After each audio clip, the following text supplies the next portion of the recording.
جب موسیٰ علیہ السلام پر الزام لگایا گیا تھا کہ آپ بیماری میں مبتلا ہے، برس میں مبتلا ہے، یہ الزام ان کی قوم کے لوگ لگاتے تھے،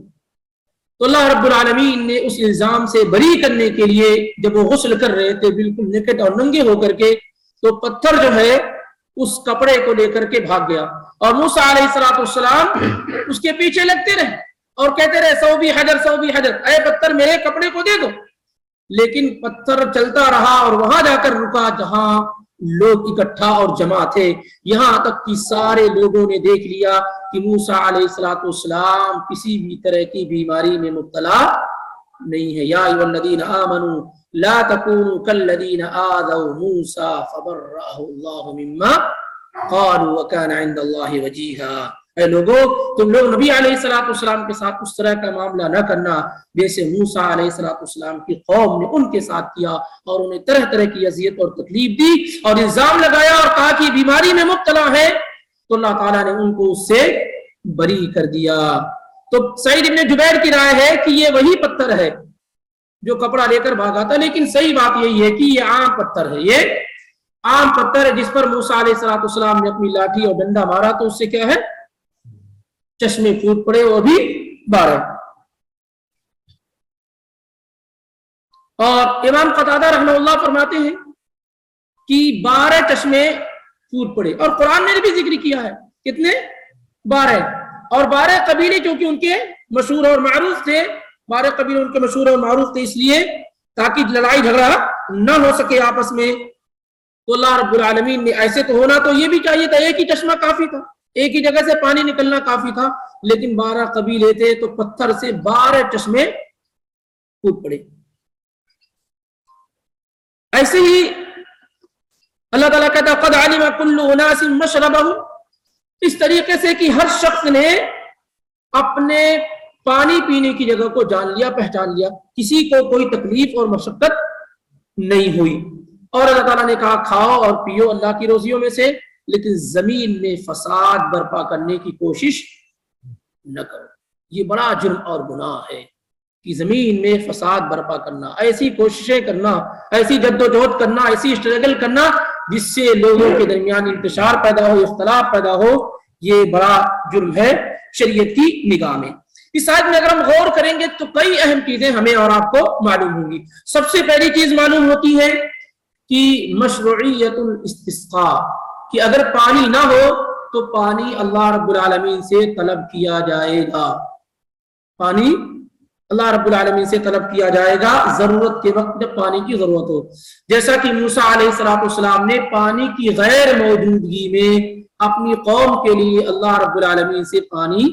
طلب کیا۔ اور قاعدہ یہ ہے کہ شرع من قبلنا شرع لنا ان لم يرد تخالف یا ان لم ترد شرعنا بخلافہ، پہلی جو شریعتیں ہیں وہ ہماری بھی شریعت ہے اگر ہماری شریعت اس کے خلاف کوئی حکم لے کر کے نہ آئے۔ پچھلی امتوں کی جو شریعتیں ہیں، موسیٰ، عیسیٰ، ابراہیم، یہ جتنے انبیاء گزر چکے، ان کی جو شریعت ہے وہ ہماری بھی شریعت ہے اگر ہماری شریعت اس کے خلاف نہ آئے۔ جیسے پچھلی امتوں میں 2 بہنوں کو ایک ساتھ نکاح میں رکھنا بیک وقت جائز اور درست تھا، لیکن ہماری شریعت میں اس کو کنڈم کر دیا گیا ہے، منع کر دیا گیا ہے کہ 2 بہنوں کو اکٹھا اور جمع نہیں کیا جا سکتا ہے۔ تو اگر منع نہ کیا جائے اور پہلے کی شریعت ہو تو وہ ہماری بھی شریعت ہوگی۔ تو جبکہ یہاں پر استسقاء میں تو ہماری شریعت نے باقاعدہ اس کا حکم دیا گیا ہے۔ اللہ کے نبی علیہ السلام سے پانی کی غیر موجودگی میں قحط ساری کے موقع پر دعا کرنے کا بھی ثبوت ہے اور استسقاء کی نماز پڑھنے کا بھی ثبوت ہے۔ آپ جمعے کا خطبہ ارشاد فرمائے، انس بن مالک کی روایت بخاری اور مسلم کے اندر، ایک صحابی رسول آئے اور کہنے لگے اللہ کے نبی دعا فرمائیے بارش ہو جائے، جانور پانی کے بغیر مر رہے ہیں، کھیت اور خلیان تباہ و برباد ہو رہے ہیں۔ اسی موقع پر اللہ کے نبی علیہ السلام نے خطبے کے اندر ہی آپ نے ہاتھ اٹھایا اور اللہ رب العالمین سے دعا کی۔ انس بن مالک کہتے ہیں جب ہم مسجد کے اندر داخل ہوئے تھے تو آسمان بالکل صاف و شفاف تھا، سورج نکلا ہوا تھا، اور جب نکلے جمعے کی نماز کے بعد تو کیا ہے، روڈ پر پانی لگ گئے تھے۔ تو ایک طریقہ یہ ہے کہ اگر پانی نہ ہو، قحط سالی ہو، تو دعا کی جائے، اور دوسرا طریقہ یہ ہے کہ استسقاء کی نماز پڑھی جائے، صلاۃ الاستسقاء پڑھی جائے۔ امام ابو حنیفہ رحمہ اللہ نے نماز کی مشروعیت پہ کلام کیا اور کہا صرف اور صرف دعا کی جائے گی، استسقاء کی کوئی نماز مشروع نہیں ہے۔ جبکہ درست اور صحیح بات کیا ہے، کئی صحابہ کرام سے اس بات کا ثبوت ہے کہ اللہ کے نبی علیہ السلام نے استسقاء کی نماز پڑھی ہے، پانی طلب کرنے کے لیے نماز پڑھی۔ عبداللہ ابن زید کی روایت صحیح بخاری کے اندر، خرج النبی صلی اللہ علیہ وسلم یستسقی فجعل الى الناس ظہرہ، اللہ کے نبی علیہ السلام پانی طلب کرنے کے لیے ایک دن نکلے، آپ صلی اللہ علیہ وسلم کی پیٹھ لوگوں کی جانب تھی، یدعو اللہ واستقبل القبلہ، آپ قبلے کی طرف متوجہ تھے، آپ کی پیٹھ لوگوں کی طرف تھی، یعنی پیٹھ آپ قبلے کی طرف تھے اور آپ کی پیٹھ لوگوں کی جانب تھی، اور آپ اللہ سے دعا کر رہے تھے۔ وحول رداءہ، آپ نے اپنی چادر بھی کیا ہے، چینج کی، بدلی۔ ثم صلی رکعتین، پھر آپ صلی اللہ علیہ وسلم نے 2 رکعت نماز ادا کی، بخاری کے الفاظ ہیں۔ اور سنن ابو داؤد کے اندر، ترمذی کے اندر، نسائی کے اندر اور ابن ماجہ کے اندر، مسند احمد کے اندر صحیح سند کے ساتھ عبداللہ بن عباس رضی اللہ تعالیٰ عنہ سے مروی ہے، خرج رسول اللہ صلی اللہ علیہ وسلم متبدلا متواضعا متضرعا فجلس على المنبر ولم يخطب خطبتكم هذه۔ اللہ کے نبی علیہ السلام ایک دن نکلے استسقاء کی نماز کے لیے، کس طریقے سے نکلے، متبدلا، پرانے کپڑے میں، بوسیدہ پھٹے پرانے کپڑے میں آپ نکلے، سادے لباس میں آپ نکلے، متواضعا، بالکل عاجزی کے ساتھ نکلے، متضرعا، گڑگڑاتے ہوئے، روتے ہوئے آپ نکلے، فجلس علی المنبر، پھر آپ منبر پر بیٹھ گئے، ولم یخطب خطبتکم هذه، اور جیسے آپ اصل خطبہ دیتے ویسے آپ نے خطبہ نہ دیا، ولكن لم يزل في الدعاء والتضرع والتکبیر، لیکن آپ منبر پر کیا کرتے رہے، دعا کرتے رہے، گریہ گزاری کرتے رہے، روتے رہے، اللہ تعالیٰ کی بڑائی اور بزرگی بیان کرتے رہے۔ وصلی رکعتین، پھر آپ نے 2 رکعت نماز پڑھائی، کما کان یصلی فی العیدین، جیسے آپ عید کی 2 رکعت نماز پڑھاتے تھے۔ یہ ایک تفصیلی بحث ہے کہ خطبہ ہے کہ نہیں ہے، تمام روایات کو جمع کریں گے تو معلوم ہوگا کہ خطبہ نماز سے پہلے بھی دیا جا سکتا ہے اور نماز کے بعد بھی دیا جا سکتا ہے، اور نماز 2 رکعت پڑھی جائے گی جیسے عید کی نماز پڑھی جاتی ہے۔ بعض لوگوں نے تکبیرات کو شامل کیا ہے، بعض نے تکبیرات کو شامل نہیں کیا۔ المهم یہ کہ صلاۃ الاستسقاء، استسقاء کی نماز جب پانی نہ ہو، قحط سالی پڑی ہوئی ہو، تو اس موقع پر استسقاء کے لیے دعا بھی کی جائے اور نماز بھی پڑھی جائے، یہی رسول اللہ صلی اللہ علیہ وسلم کا طریقہ ہے، اور مسلسل نماز پڑھی جائے جب تک کہ بارش نہ ہو جائے۔ تو پہلی چیز یہ معلوم ہوئی۔ دوسری چیز کیا معلوم ہوئی کہ بارش جیسے آسمان سے ہوتی ہے ویسے زمین سے بھی اللہ پانی نکال سکتا ہے، جیسے کیونکہ یہاں پر جب موسیٰ علیہ السلام نے دعا کی اللہ رب العالمین سے بارش کے لیے، تو اللہ نے آسمان سے بارش نہیں نازل کی بلکہ پتھروں سے اور زمین سے پانی نکالا، جس سے بات معلوم ہوتی ہے کہ جیسے بارش آسمان سے ہو سکتی ہے ویسے زمین سے بھی اللہ رب العالمین پانی نکال سکتا ہے۔ ایسے ہی یہ بات بھی معلوم ہوئی کہ انسان کے لیے پناہ گاہ صرف اور صرف اللہ کی ذات ہے۔ انسان مجبوریوں اور پریشانیوں میں کس کی طرف رجوع کرے؟ اللہ رب العالمین کی طرف رجوع کرے، کیونکہ وہی تکلیفوں کو دور کرنے والی ذات ہے۔ اس آیت سے اس بات کا بھی علم ہوا کہ جیسے عام لوگ اللہ رب العالمین کے محتاج ہیں، جیسے عام لوگ اللہ رب العالمین کے محتاج ہیں، ضرورت مند ہیں، ایسے انبیاء اور رسول بھی اللہ رب العالمین کے محتاج اور ضرورت مند ہے۔ وہ قادر نہیں ہے اس بات پر کہ آسمان سے بارش نازل فرما دے یا زمین سے بارش پانی نکال دے، بلکہ ان چیزوں میں بھی وہ اللہ رب العالمین کی طرف کیا ہے، رجوع کرتے ہیں، اللہ رب العالمین سے مانگتے ہیں۔ ورنہ موسیٰ علیہ السلام عظیم المرتبت نبیوں میں سے ہیں، لیکن انہوں نے پانی کے لیے کس کو پکارا؟ اللہ رب العالمین کو پکارا۔ اور ہمارے لوگ کیا کرتے ہیں؟ بارش بھی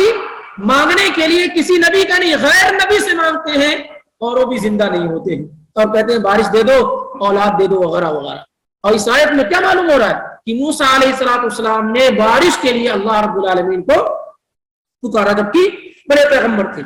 اسی طریقے سے موسیٰ علیہ السلام اپنی قوم کے لیے رحم دل تھے۔ قوم جب پانی کی قلت میں مبتلا ہوئی تو انہوں نے اللہ رب العالمین سے اپنی قوم کے لیے دعا کی۔ اور رسول اور انبیاء ایسے ہوتے ہیں، اور جو انبیاء اور رسول کے مشن پر چلنے والے علماء ہوتے ہیں وہ بھی اپنی قوم و ملت کے لیے بڑے ہی رحم دل ہوتے ہیں، بڑے ہی رحم دل ہوتے ہیں۔ ایسے ہی کیا معلوم ہوا کہ اللہ رب العالمین قادر ہے اور جواد ہے، ہر چیز پر اس کی قدرت ہے اور بہت نوازنے والا ہے۔ اس لیے کہ جب موسیٰ علیہ السلام نے مانگا تو اللہ رب العالمین نے عطا کیا۔ معلوم ہوتا ہے کہ اللہ بخیل نہیں ہے، کیونکہ بخیل کسی کو کچھ بھی نہیں دیتا۔ یہ بھی معلوم ہوتا ہے کہ اللہ رب العالمین سننے والا ہے، کیونکہ جب موسیٰ علیہ السلام نے اللہ تعالیٰ سے پانی مانگا تو اللہ نے کہا کہ اپنے لاٹھی اور ڈنڈے کو پتھر پر مارو۔ اس کا مطلب یہ کہ موسیٰ علیہ السلام نے جب پانی مانگا تو اسے کس نے سنا؟ اللہ نے سنا اور جواب دیا کہ اب پانی کا طریقہ یہ ہے کہ اپنی لاٹھی اور عصا اور ڈنڈا کو پتھر پہ مار دیں۔ اسی طریقے سے یہ بات بھی معلوم ہوئی اس آیت سے کہ اللہ رب العالمین اس بات پر قادر ہے کہ خشک چیزوں سے، سوکھی ہوئی چیزوں سے پانی نکال دے، جیسا کہ پتھر سے اللہ رب العالمین نے پانی نکالا۔ بہت سارے لوگ اس کو کہتے ہیں کہ یہ عادت ہے، نیچرل ہے، فطری اور قدرتی چیز ہے، جیسے زلزلہ بھی جو آتا ہے نا، تو یہ جو لوگ اللہ پر ایمان نہیں رکھتے، رسول پر ایمان نہیں رکھتے، وہ کیا کہتے ہیں اس کو کہتے ہیں یہ کمی ہوئی تھی، وہ کمی ہوئی تھی، وہ کمی ہوئی تھی، اس لیے زلزلے آ گئے، اس لیے کیا ہے زلزلے آ گئے۔ بہرحال تو اس کو بھی کیا ہے، پانی کے نکلنے کو بھی کیا ہے، وہ معجزہ ماننے کے لیے تیار نہیں ہوتے اور کہتے ہیں یہ نیچرل ہے، اس سے پانی نکالا جا سکتا ہے، نکل سکتا ہے۔ بہت بڑا معجزہ ہے کہ بالکل خشک چیز سے کیا ہے، پتھر سے پانی کا نکلنا، اور وہ بھی 12 چشمے نکلنا، اور لوگوں کا شکم سیر ہو کر کے پینا اور پانی کو اکٹھا اور جمع کرنا، یہ بہت بڑا معجزہ ہے۔ لیکن اگر غور کریں گے تو رسول اللہ صلی اللہ علیہ وسلم کے دستے مبارک سے جو معجزہ ہوا ہے وہ موسیٰ علیہ السلام کی عصا اور ان کی لاٹھی اور ڈنڈے سے بھی بڑا۔ پتھروں سے تو بہرحال پانی نکالا جا سکتا ہے، اللہ تعالیٰ کہتے ہیں وَإِنَّ مِنْهَا لَمَا يَتَفَجَّرُ مِنْهُ الْأَنْهَارُ، بعض پتھر وہ ہیں جن سے چشمے پھوٹ پڑتے ہیں، پانی نکل جاتا ہے، بعض پتھر وہ ہیں جو اللہ تعالیٰ کی یاد، اللہ کی خشیت سے گرے ہوئے ہوتے ہیں۔ لیکن اس سے بڑا معجزہ تو نبی علیہ السلام کی ذات سے ہوا کہ آپ صلی اللہ علیہ وسلم نے وہاں سے پانی نکالا جو پتھر سے بھی بالکل الگ ہے، زمین سے بھی بالکل منفصل اور الگ جگہ، الگ چیز۔ وہ کیا ہے کہ آپ کے دستے مبارک اور انگلیوں سے پانی کا نکل جانا۔ آئیے دیکھیں صحیح بخاری اور مسلم میں جابر بن عبداللہ رضی اللہ تعالیٰ عنہ کہتے ہیں کہ عطش الناس یوم الحدیبیہ، کہ حدیبیہ کے دن سن 6 ہجری میں جب اللہ کے نبی علیہ السلام کہاں گئے تھے؟ مکہ جا رہے تھے حج کرنے، عمرہ کرنے کے لیے۔ صلح حدیبیہ کے موقع پر عصر کی نماز کا وقت ہو گیا، پانی نہیں، کسی کے پاس پانی نہیں، سارے لوگ پیاس کی شدت سے نڈھال ہیں، عصر کی نماز کا وقت ہو گیا، پانی نہیں۔ ورسول اللہ صلی اللہ علیہ وسلم بین یدیہ رکوۃ فتوضأ منها، نبی علیہ السلام کے پاس پانی کا برتن تھا جس سے آپ نے وضو کر لیا۔ ثم اقبل الناس نحوه، سارے لوگ رسول اللہ صلی اللہ علیہ وسلم کی طرف متوجہ ہو گئے، کیونکہ کسی کے پاس پانی نہیں، کسی کے برتن میں پانی نہیں۔ نبی علیہ السلام کے برتن میں پانی، آپ نے اس سے وضو کیا، سارے صحابہ آپ کی طرف متوجہ ہوئے، تو آپ نے پوچھا کیا بات ہے، کیا معاملہ ہے؟ تو صحابہ نے جواب دیا یا رسول اللہ لیس عندنا ماء نتوضأ به ولا نشرب، اے اللہ کے پیغمبر، اے اللہ کے رسول، ہمارے پاس پانی نہیں ہے تاکہ ہم اس سے وضو کر لیں اور اسے پی لیں، نہ پینے کے لیے نہ وضو کرنے کے لیے، الا ما فی رقوتک، مگر وہی پانی جو آپ کے برتن میں ہے، بس اتنا ہی پانی ہے، ہم میں سے کسی کے برتن میں کوئی پانی نہیں ہے۔ فوضع النبی صلی اللہ علیہ وسلم یدہ فی الرقوہ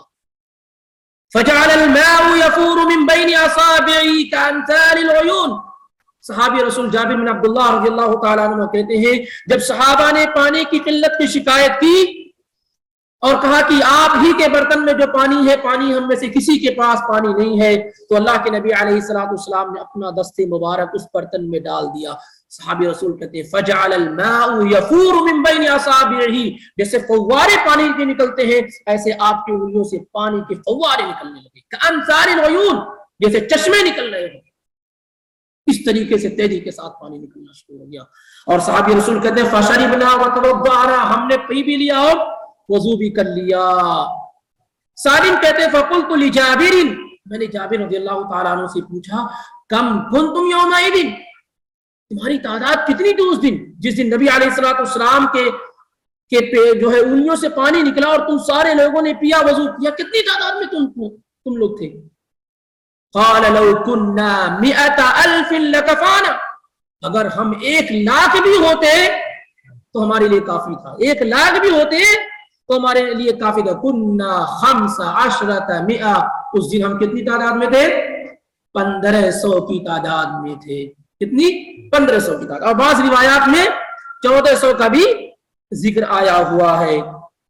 اور عبداللہ بن مسعود رضی اللہ تعالیٰ عنہ اس واقعے کو اس طریقے سے بیان کرتے ہیں، بخاری کے الفاظ ہیں کہ کننا مع النبی صلی اللہ علیہ وسلم فی سفر، ہم رسول اللہ صلی اللہ علیہ وسلم کے ساتھ ایک سفر میں تھے، فقل الماء، پانی کم ہو گیا، فقال اطلبوا فضلة من ماء فجاءوا بإناء فيه ماء، تو لوگوں نے کہا رسول اللہ صلی اللہ علیہ وسلم کے بچے ہوئے پانی سے پانی طلب کرو، تو اللہ کے نبی علیہ الصلوۃ والسلام نے، پانی بہت تھوڑا تھا جو اللہ کے نبی علیہ الصلوۃ والسلام کے پاس موجود تھا، فادخل يده في الاناء، تو اللہ کے نبی علیہ الصلوۃ والسلام نے اپنا ہاتھ برتن میں ڈال دیا، ثم قال حي على الطهور المبارک، آؤ مبارک پانی سے وضو کر لو، والبرکۃ من اللہ، اور اس پانی میں برکت دینے والی ذات کس کی ہے؟ اللہ کی ہے۔ صحابی رسول عبداللہ بن مسعود کا بیان ہے فلقد رأیت الماء ينبع من بین اصابع رسول اللہ صلی اللہ علیہ وسلم، میں نے دیکھا کہ رسول اللہ صلی اللہ علیہ وسلم کی انگلیوں سے پانی فوارے کی شکل میں نکل رہا ہے۔ وَلَقَدْ كُنَّا نَسْمَعُ تَسْبِيحَ الطَّعَامِ وَهُوَ يُؤْكَلُ، اور دوسری بات کیا بیان کرتے ہیں کہ ہم جب کھانا کھاتے تھے تو کھانا تسبیح پڑھتا تھا جس کو ہم سنتے تھے۔ بخاری کے الفاظ ہیں، یہ ساری مخلوقات جو ہیں، چاہے وہ جاندار یا بے جان، وَإِن مِّن شَيْءٍ إِلَّا يُسَبِّحُ بِحَمْدِهِ وَلَٰكِن لَّا تَفْقَهُونَ تَسْبِيحَهُم، زمین میں جتنی بھی مخلوق ہے، آسمان میں جتنی بھی مخلوق ہے، سب اللہ کی بڑائی، بزرگی، تسبیح، پاکی بیان کرتی ہے، لیکن تم اس کو سمجھ نہیں سکتے ہو۔ تو اللہ کے پیغمبر کے متعلق اور کہتے ہیں جب اللہ کے نبی صلی اللہ علیہ وسلم کے ساتھ کھانا کھاتے تو کھانا جب کھاتے تھے تو تسبیح بیان کرتا، اور اس آواز کو صرف اللہ کے نبی نہیں سنتے تھے، وَلَقَدْ كُنَّا، ہم سارے لوگ سنتے تھے، نَسْمَعُ تَسْبِيحَ الطَّعَامِ يُؤْكَلُ، جب کھانا کھایا جاتا تھا، ہم کھانا کھاتے تھے تو اس کو سنتے تھے، اس تسبیح کو، جو کھانا جو نوالا جاتا وہ اللہ کی بڑائی اور بزرگی بیان کرتے ہیں۔ نبی علیہ الصلوۃ والسلام کے بڑے معجزات میں سے ایک ہے۔ تو یہ ذکر کرنے کا مقصود یہ ہے تاکہ آپ کے علم میں ہو کہ نبی علیہ الصلوۃ والسلام کو جو معجزے دیے گئے وہ تمام انبیاء میں سب سے بڑا معجزہ رسول اللہ صلی اللہ علیہ وسلم کو دیا گیا۔ موسیٰ علیہ الصلوۃ والسلام کا پتھروں سے پانی نکالنا یہ بہت بڑا معجزہ ہے، لیکن پتھروں سے پانی نکلا ہے، اللہ تعالیٰ کہتا ہے پتھروں سے پانی نکلتے ہیں، لیکن انگلیوں سے پانی کا نکل جانا یہ اس سے کہیں بڑا کیا ہے؟ معجزہ ہے۔ اسی طریقے سے اس آیت سے ہمیں اور آپ کو اس بات کا بھی علم ہوتا ہے اللہ تعالیٰ کی حکمت، کہ اللہ تعالیٰ نے پتھروں سے پانی جب ادعو اللہ، یا تو آپ اللہ سے دعا کر دیں